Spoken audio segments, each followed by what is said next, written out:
Sunitha Williams ని త్వరగా తీసుకురండి. మాజీ అధ్యక్షుడి నిర్లక్ష్యానికి పాపం వారు అంతరిక్షంలో చిక్కుకుపోయారు.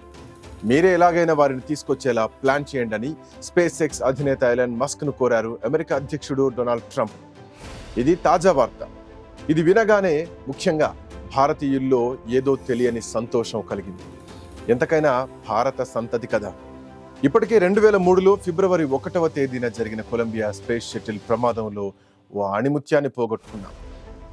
అమెరికా వాళ్ల నిర్లక్ష్యం కారణంగానే ఆ రోజు కల్పనా చావ్లాని పోగొట్టుకున్నాం. ఇప్పుడు కూడా బైడెన్ ప్రభుత్వం చేతగానితనం కారణంగా సునీత విలియమ్స్, బచ్ విల్మేరోలు దిక్కుతోచినటువంటి స్థితిలో కాలం చెల్లిపోయి ప్రమాదకరంగా మారినటువంటి ఐఎస్ఎస్లో విధి లేని పరిస్థితుల్లో చిక్కుకుపోయారు. తమను భూమికి తిరిగి తీసుకువచ్చే నాథుడి కోసం ఎదురు చూస్తున్నారు. ఆ నాథుడే ఇప్పుడు డొనాల్డ్ ట్రంప్ రూపంలో వచ్చాడు. ఆయనే తనకు కుడి భుజంగా మారిన ఎలాన్ మస్క్ ని రిక్వెస్ట్ చేశాడు. దానికి ఎలాన్ మస్క్ సానుకూలంగా స్పందించాడు. అప్పుడెప్పుడో వాళ్లను భూమికి తిరిగి రప్పించేందుకు ఎన్నో మార్గాలున్నా ఎందుకో బైడెన్ కు చేతగాలేదు. ఇప్పటికే వారిద్దరి కోసం స్పేస్ ఎక్స్ కంపెనీ కొత్త స్పేస్ సూట్లు కూడా రెడీగా ఉంచింది. క్యాప్సిల్స్ కూడా అంతరిక్షంలోనే ఉన్నాయి. మరి ఎందుకో గాని ట్రంప్ చెబితేనే గాని వారికి విముక్తి కలిగేలా లేదనిపిస్తోందని విశ్లేషకులు అంటున్నారు. నాసా కూడా తన ఉద్యోగుల పట్ల ఆందోళనగానే ఉంది. కానీ పెద్దవారి మాటకు ఎదురు చెప్పలేక వారికి మరిన్ని పనులు చెబుతూ టైంపాస్ చేయిస్తూ వస్తోంది. ఈ రోజుకు అక్కడ సునీత విలియమ్స్ స్పేస్ వాక్ చేస్తున్నారు.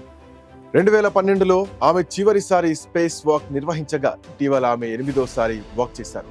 తాజాగా మరోసారి స్పేస్ వాక్ చేశారు. సునీత ప్రస్తుతం 3వ రోదసి యాత్రలో ఉన్నారు. గతంలో 2006, 2012లో ఐఎస్ఎస్ కు వెళ్లారు. 2012 నాటికి 7 స్పేస్ వాక్లు నిర్వహించి మొత్తం 50 గంటల 40 నిమిషాల పాటు అంతరిక్షంలో ఉన్నారు. అంతేకాదు తోటి కాస్మోనాట్ విల్మోరేతో కలిసి ఇప్పటికే దెబ్బతిన్న ఐఎస్ఎస్ ఉపరితలంపై చెడిపోయిన పరికరాలను మరమ్మతులు కూడా చేయిస్తోంది. నిజానికి వారిద్దరూ అనుకోని విధంగా 7 నెలలుగా భారరహిత స్థితిలో కాలం గడుపుతూ ఆరోగ్యం దెబ్బతినిపోయి ఉన్నారు. ఈ ఇద్దరు వ్యోమగాములను తీసుకురావాలంటే అంతకంటే ముందు కొందరిని ఐఎస్ఎస్ కు పంపించాల్సి ఉంటుంది. ఈ ప్రయోగం చేపట్టడానికి స్పేస్ ఎక్స్ సమయం కావాలనడంతో ఇక ఈ ఆలస్యం జరిగిందని అధికారులు చెప్తున్నారు. అయితే మస్క్ తాజా ప్రకటనతో వ్యోమగాములను భూమికి తీసుకొచ్చేందుకు స్పేస్ ఎక్స్ చేపట్టిన చర్యలని వేగవంతం చేయనున్నట్లు తెలుస్తోంది. ఇప్పటికీ ఆమె తిరిగి భూమి మీద ఎప్పుడు అడుగు పెడతారన్నటువంటి అంశంపైన స్పష్టత లేదు. అంతరిక్షం నుంచి ఇటీవల విద్యార్థులతో మాట్లాడుతూ సునీత ఆసక్తికర వ్యాఖ్యలు చేశారు. 7 నెలలుగా నేను నడవలేదు, కూర్చోలేదు, పడుకొని విశ్రాంతి తీసుకోవడానికి వీలు లేకుండా పోయింది. జీరో గ్రావిటీ వద్ద కొన్ని నెలలుగా తేలియాడుతుండడంతో నేలపై నడిచిన అనుభూతిని గుర్తు తెచ్చుకోలేకపోతున్నా. మా మిషన్ ప్రకారం 1 నెల రోజుల్లోపే అంతరిక్షం నుంచి తిరిగి రావాలి. కానీ ఇంతకాలం ఇక్కడ ఉండటం కొంచెం షాకింగ్ గా అనిపిస్తోంది అన్నారు. జీరో గ్రావిటీలో నెలల తరబడి కూర్చోవడం, పడుకోవడం వంటి అంశాలపైన వారు వాళ్లతో ముచ్చటించారు. తాను జీరో గ్రావిటీలో నెలల తరబడి కూర్చోవడం, పడుకోవడంతో నడక మర్చిపోయానని, ఇప్పుడు తాను మళ్ళీ బాల్యం మాదిరిగా నడక నేర్చుకోవాల్సి వస్తుందని ఆమె చెప్పుకొచ్చారు. సునీత విలియమ్స్, బచ్ విల్మోర్ గత ఏడాది జూన్ 5న బోయింగ్ స్టార్ లైనర్ క్యాప్సిల్స్ లో అంతరిక్ష కేంద్రానికి వెళ్లారు. వాస్తవానికి అదే నెల 14వ తేదీన వీరిద్దరూ భూమికి తిరుగు ప్రయాణం కావాల్సి ఉండగా వ్యోమనౌకలో హీలియం లీకేజ్ కారణంగా సాంకేతిక సమస్యలు ఎదురయ్యాయి. దీంతో ఇద్దరూ 7 నెలలుగా అంతరిక్ష కేంద్రంలోనే చిక్కుకుపోయారు. నడవడం మర్చిపోవడం అంటే మాటలు కాదు. మైక్రోగ్రావిటీ కారణంగా ఇప్పటికే ఆమె ఎముకలు పటిష్టత కోల్పోయి ఉంటాయి. అదీ కాకుండా ఆమె గతంలో కన్నా బలహీనంగా కనిపిస్తున్నారు. ఇలాంటి పరిస్థితుల్లో వారికి గంటల పాటు స్పేస్ వాక్ డ్యూటీలు వేయడం నాసాకు తగదని అంటున్నారు నిపుణులు. ఇవన్నీ చూడలేకే అధ్యక్షుడు Donald Trump Boeing star liner లో వెళ్లి అంతరిక్షంలో చిక్కుకుపోయిన వ్యోమగాములను తిరిగి భూమికి తీసుకొచ్చేందుకు సహాయం చేయాలని తనను కోరినట్లు స్పేస్ ఎక్స్ అధినేత ఎలన్ మస్క్ కూడా అన్నారు. 2024లో జూన్ 5న ప్రయోగించినటువంటి ఏదైతే ఈ బోయింగ్ వ్యోమనౌక స్టార్ లైనర్ లో వాళ్ళు ఐఎస్ఎస్ కు చేరుకున్నారు. వారు కేవలం 8 రోజుల కోసం ప్రిపేర్ అయ్యి అంతరిక్షంలోకి వెళ్లారు. వారు వెళ్లిన పని కూడా చాలా చిన్నది. బోయింగ్ రూపొందించిన స్టార్ లైనర్ ను పరీక్షించడం కోసమే వారు ప్రాణాన్ని ఫనంగా పెట్టి అంతరిక్షానికి వెళ్లారు. అయితే వాళ్ళిద్దరిని భూమిపైకి తీసుకొచ్చేందుకు అమెరికా మాజీ అధ్యక్షుడు బైడెన్ సర్కార్ ఎట్లాంటి ప్రయత్నాలు చేయలేదని తాజాగా ఎలన్ మస్క్ కూడా విమర్శలు చేశారు. వాళ్ళు ఆలస్యం చేసిన కొద్దీ ఆస్ట్రోనాట్స్ ఇబ్బందులు పడాల్సి వస్తోందని మండిపడ్డారు. బైడెన్ నిర్లక్ష్యం కారణంగా జరిగినటువంటి ఈ ఆలస్యం ఏదైతే ఉందో దీనివల్ల ఆ ఇద్దరు వ్యోమగాములు ఎన్నో ఇబ్బందులు ఎదుర్కోవాల్సి వస్తోందంటూ ఆయన తన సోషల్ మీడియా ఎక్స్లో ట్వీట్ ద్వారా ఆగ్రహం వ్యక్తం చేశారు. వ్యోమగాములను సురక్షితంగా తీసుకురావాలని అమెరికా అధ్యక్షుడు ట్రంప్ స్పేస్ ఎక్స్ను కోరారని, త్వరలో ఆ పని పూర్తి చేస్తామని పోస్ట్ పెట్టారు. మరి ఇదే విషయం బైడెన్ అధికారంలో ఉన్నప్పుడు ఎలన్ మస్క్ కూడా ఏమీ మాట్లాడలేదు. ఒక దశలో స్టార్ లైనర్లో సాంకేతిక సమస్యలు తలెత్తినా దానిలోనే తిరిగి వారిని భూమికి రప్పించాలని చూశారు.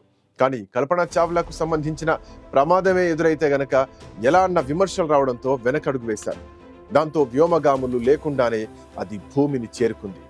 సునీత విలియమ్స్, విల్మోర్లు అప్పటి నుంచి ఐఎస్ఎస్ లోనే ఉంటున్నారు. సోషల్ మీడియాలో ఆమె గురించి నెటిజన్స్ ఆందోళనగా ఉన్నారు. కమ్సూన్ సునీత అంటూ ఆమె పట్ల సానుభూతి ప్రకటిస్తున్నారు. ట్రంప్ తాజా ఆదేశం తర్వాత వారిని తిరిగి తీసుకురావడానికి నాసా స్పేస్ ఎక్స్ తో కలిసి పనిచేస్తోంది. ఇద్దరు వ్యోమగాములను ఐఎస్ఎస్ నుంచి తిరిగి తీసుకురావడానికి నాసా ఇప్పటికే క్రూ 9 మిషన్ పేరిట స్పేస్ ఎక్స్ తో కలిసి ప్లాన్ చేస్తోంది. మస్క్ తాజా పోస్ట్ ప్రకారం ఫ్రీడమ్ అనే పేరుతో ఉన్న క్రూ డ్రాగన్ క్యాప్సుల్ ఇద్దరు వ్యోమగాములను తీసుకొచ్చేందుకు ముందుగా ఐఎస్ఎస్ కు చేరుకుంటుంది. ఆపై మార్చి చివరిలో లేదంటే ఏప్రిల్ తొలి వారంలో వారు భూమిపై అడుగుపెట్టే అవకాశం ఉంటుంది. అమెరికా అధ్యక్షుడు ట్రంప్ కోరిన తర్వాతే వాళ్ళను తీసుకొచ్చేందుకు నాసా చర్యల్ని ముమ్మరం చేసినట్టు అమెరికా అంతరిక్ష వర్గాల కథనం. అన్ని రకాలుగా విఫలమైన బోయింగ్ కంపెనీ స్టార్ లైనర్ను నమ్మి వారిని అంతరిక్షంలోకి పంపించడం ఆశ్చర్యం కలిగించేటువంటి అంశంగా నిపుణులు చెబుతున్నారు. మీకు తెలుసా, ఇప్పటికీ బోయింగ్ కంపెనీ స్టార్ లైనర్ 5 సార్లు ప్రయోగిస్తే అన్ని సార్లు ఏదో ఒక సాంకేతిక లోపాలే బయటపడ్డాయి. బోయింగ్ కంపెనీ, స్పేస్ ఎక్స్ కంపెనీలను గత 5 ఏళ్లుగా నాసా ఎంకరేజ్ చేస్తోంది. అయితే స్పేస్ ఎక్స్ విజయవంతంగా వ్యోమగాములను ఐఎస్ఎస్ కు తరలిస్తూ ఉండగా బోయింగ్ కంపెనీ మాత్రం ఇంకా మొదటి స్టెప్ కూడా పూర్తి చేయలేకపోయింది. 3 సార్లు సునీత విలియమ్స్ రోదసి యాత్ర చివరి నిమిషంలో నిలిచిపోయింది. పలు కారణాలతో ఈ మిషన్ కు అడుగడుగున అడ్డంకులు ఎదురవుతున్నాయి. రాకెట్ లాంచ్ చాలా సార్లు వాయిదా పడుతోందంటే అది అనవసరం ప్రయత్నంగానే చూడాల్సి ఉన్న నాసా మాత్రం పట్టుబట్టి వారి ప్రాణాలను రిస్కులో పడేసింది. గతంలో కొలంబియా స్పేస్ షటిల్ తిరుగు ప్రయాణంలో ప్రమాదానికి గురైంది. అందులో భూమికి తిరిగి వస్తున్న 7 ఆస్ట్రోనాట్స్ ప్రాణాలు గాల్లో కలిసిపోయాయి. అందుకే మొదటి నుంచి భారతీయులు ఈ ప్రయోగం పట్ల అనుమానంగానే ఉన్నారు. ఎంతైనా సునీత విలియమ్స్ మన దేశపు బిడ్డే కదా.